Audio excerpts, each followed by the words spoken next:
Hay historias que, por más que pasen los años, se niegan a ser resueltas. Enigmas que se vuelven más y más profundos. Imaginen esto. De la nada, en una ciudad europea, aparece un joven. Pero no es un joven cualquiera. No sabe hablar, apenas puede caminar, no tiene idea de quién es. Su vida entera es un misterio. Pues esta es la increíble y muy real historia de Kaspar Hauser. Estas palabras, las que están grabadas en su tumba, lo resumen todo a la perfección. Nacimiento desconocido, muerte misteriosa. Es como si su propia vida estuviera destinada a ser un eterno signo de interrogación. Y vaya que lo ha sido, porque por casi 200 años, su historia ha fascinado a todo el mundo. Bueno, para tratar de entender este caso tan complejo, vamos a seguirle los pasos. Empezaremos con su extraña aparición en Nuremberg. Luego escucharemos su increíble historia. Analizaremos la teoría que lo volvió famoso en toda Europa. Veremos cómo esa leyenda empezó a tener grietas y llegaremos a su violenta muerte. Y a cómo la ciencia moderna intentó de una vez por todas resolver el misterio. Y nuestra historia arranca en una tranquila plaza de una ciudad alemana, un lugar donde lo imposible estaba a punto de suceder. La fecha, 26 de mayo de 1828. Un zapatero lo ve, ahí parado, en medio de la ciudad de Nuremberg. Un joven inmóvil, con la mirada perdida. No parecía un simple vagabundo. Había algo en él, algo profundamente extraño, como si acabara de aterrizar de otro planeta. Y cuando las autoridades lo examinan, el misterio nomás se hace más grande. Su forma de caminar era torpísima, como la de un niño que apenas está aprendiendo. Sus pies eran increíblemente suaves, sin un solo callo, como si nunca hubiera caminado. La luz del sol le dolía, los ruidos fuertes lo aterrorizaban, y lo más raro de todo, de su boca solo salía una y otra vez la misma frase: «Quiero ser un jinete como lo fue mi padre». Pero eso no es todo. El joven traía consigo 2 cartas. Una, supuestamente de su madre, decía que se llamaba Kaspar. La otra, de su cuidador. Contaba que lo había mantenido encerrado toda su vida y ahora se lo entregaba a un capitán para que lo hiciera soldado o, y esto es escalofriante, lo colgara. Pero el detalle clave vino después. Un análisis confirmó que ambas cartas las escribió la misma persona. Esto no era un simple abandono, era una puesta en escena. La aparición de Kaspar Hauser dejó a toda la ciudad con una pregunta que pronto se haría a toda Europa. ¿Era un salvaje? ¿Un farsante? ¿O la víctima de un crimen tan cruel que era casi imposible de imaginar? Bueno, pues estaban a punto de escuchar su historia. Y ahora vamos a la parte en la que el enigma empieza a hablar. Y créanme, lo que dice es mucho más aterrador que su silencio. Kaspar queda bajo el cuidado del profesor Daumer, un hombre muy paciente. Y para sorpresa de todos, este joven que parecía casi un animalito asustado, resulta tener una inteligencia extraordinaria. Aprende a leer, a escribir y a conversar a una velocidad pasmosa. Tenía una memoria casi fotográfica y hasta talento para el dibujo. Y poco a poco empezó a recordar fragmentos de su vida o de su no vida. Y la historia que cuenta es una auténtica pesadilla. Describe haber pasado toda su vida en una celda oscura, tan pequeña que ni siquiera podía ponerse de pie. Su única comida era pan y agua, que una mano anónima le dejaba. Nunca vio una cara humana. Su única compañía, un caballito de madera. Contó que a veces el agua sabía raro, lo dormía profundamente, y al despertar se daba cuenta que alguien le había cortado el pelo y las uñas. Era literalmente la historia de una vida robada. El relato, por supuesto, conmovió a todo el mundo. Pero los médicos y la gente que cuidaba de Kaspar empezaron a notar algo raro. Su historia hablaba de un sufrimiento extremo, pero su cuerpo parecía contar otra cosa. A ver, supuestamente había vivido 16 años comiendo solo pan y agua, pero Kaspar no estaba para nada desnutrido. De hecho, se veía bastante sano. Su piel era muy blanca y suave, sí, pero no como la de un enfermo. Sus ojos, increíblemente adaptados a la oscuridad, sufrían con la luz del día. Y su cerebro, al parecer, no podía procesar el espacio en 3 dimensiones. Se la pasaba chocando con todo.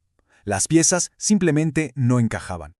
Y justo en medio de todas estas contradicciones es que surge un rumor, una teoría tan espectacular que convirtió a Kaspar de ser una curiosidad local a una figura de talla internacional. La teoría era la verdad de película. Se empezó a decir que Kaspar Hauser no era un donadie, sino el príncipe heredero de Baden, a quien habían secuestrado y reemplazado por un bebé moribundo justo al nacer. Y la culpable de todo esto habría sido la condesa de Hochberg, una mujer muy ambiciosa que quería el trono para sus hijos. De repente, la historia de Kaspar ya no era solo una tragedia, era una conspiración de Estado. O sea, esto lo cambiaba todo. Su encierro no había sido un acto de crueldad al azar, sino un plan para ocultar su verdadera identidad. Cada detalle de su extraña vida se empezó a ver bajo esta nueva luz. Toda Europa estaba fascinada. ¿Era posible que este joven fuera un rey perdido? La fama de Caspar se disparó, pero también el escrutinio sobre él. Y para la gente que vivía con él todos los días, esa fascinante leyenda comenzó a mostrar unas grietas muy serias. De pronto, empezaron a pasar cosas muy extrañas. En 1829 lo encontraron sangrando. Dijo que un hombre enmascarado lo había atacado, pero su historia era muy vaga. Unos meses después, se hirió la cabeza, supuestamente con una pistola que se disparó por accidente. La gente a su alrededor, los que antes lo defendían, empezaron a sospechar que Caspar se estaba lastimando a sí mismo para seguir siendo el centro de atención. Y la duda empezó a crecer hasta en sus protectores más cercanos. El profesor Dahmer, su primer maestro, el que le enseñó a hablar, terminó diciendo que Caspar tenía una tendencia a mentir y exagerar. Y el patrón siguió. Su siguiente tutor, el barón Tucher, también se hartó. Se quejaba todo el tiempo de lo que él llamaba la vanidad y las mentiras de Hauser. El niño puro estaba empezando a parecer más bien un actor muy manipulador. Pero el golpe de gracia vino de Lord Stanhope, un noble inglés que había gastado una fortuna tratando de probar que era un príncipe. Después de años de investigar, lo abandonó y declaró públicamente: «Confieso abiertamente que he sido engañado». La gente le estaba dando la espalda. Abandonado por sus mecenas más importantes y con su credibilidad por los suelos, la historia de Caspar Hauser se dirige a su final. Un final trágico y muy violento. En una tarde helada de diciembre de 1833, Caspar llega a su casa. Apenas pudiendo caminar, se desploma. Tenía una herida de cuchillo en el pecho. Murió 3 días después, con apenas 21 años. Antes de morir, alcanzó a contar su última historia. Dijo que un hombre lo citó en un parque con la promesa de revelarle quién era su madre. Pero al llegar, el hombre le dio una bolsa y sin decir nada lo apuñaló y huyó. Dicen que sus últimas palabras fueron una súplica final: «Yo no lo hice». La policía encontró esa bolsa en la escena del crimen. Y adentro, una nota. Pero una nota rarísima. Estaba escrita al revés, como para leerse en un espejo. El mensaje era corto. Daba una ubicación vaga y unas iniciales: M-L-O. ¿Era esta la clave final del misterio o una trampa más? La investigación oficial, sin embargo, llegó a una conclusión mucho más fría y decepcionante. En la nieve del parque solo encontraron las huellas de Caspar. La nota en el espejo tenía errores de gramática, los mismos errores que Caspar cometía al escribir. El tribunal concluyó que él había montado todo el ataque para volver a ser el centro de atención, pero que se le pasó la mano y se hirió de muerte por accidente. Y así, Caspar Hauser murió, dejando tras de sí un mar de dudas. Su muerte, lejos de resolver el misterio, lo selló para siempre. Pero la historia, claro, no termina ahí. Por casi 200 años, su leyenda se ha mantenido viva y la gente se ha dividido básicamente en 3 bandos. Para unos, siempre será el príncipe perdido, asesinado para que no reclamara el trono. Para otros, fue un mentiroso brillante, un farsante que llevó su engaño hasta las últimas consecuencias. Y para un tercer grupo, fue simplemente una víctima trágica, cuya mente y vida fueron destrozadas por una crueldad que jamás entenderemos. El debate podría haber seguido así para siempre, pero en nuestra era, una nueva herramienta prometía darnos una respuesta final: el análisis de ADN. Los científicos se pusieron a buscar objetos que le pertenecieron para encontrar la verdad en su código genético.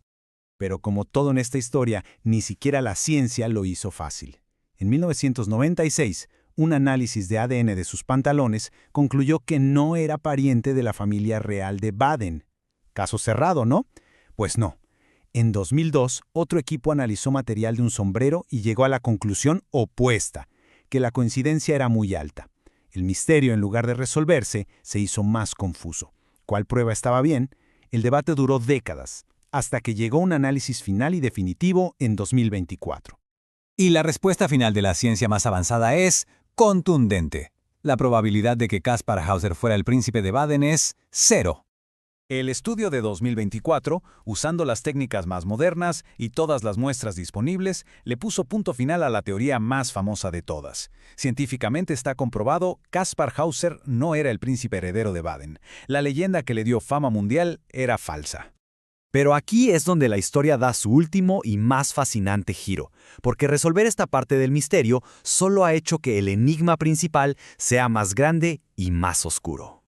Piénsenlo por un momento. La teoría del príncipe, aunque falsa, al menos daba una razón para tanta crueldad. Había un motivo, el trono. Pero ahora que sabemos que no era un príncipe, las preguntas son mucho peores. Si era un chico cualquiera, ¿por qué lo encerraron por años? ¿Por qué esa puesta en escena tan elaborada con las cartas? ¿Por qué los ataques y el asesinato? La ciencia nos dijo quién no era, pero al hacerlo, borró el único motivo que parecía darle algo de sentido a esta tragedia, y nos deja con el verdadero y aterrador enigma de Kaspar Hauser, el de un sufrimiento inmenso, sin causa, sin explicación y tal vez para siempre sin solución.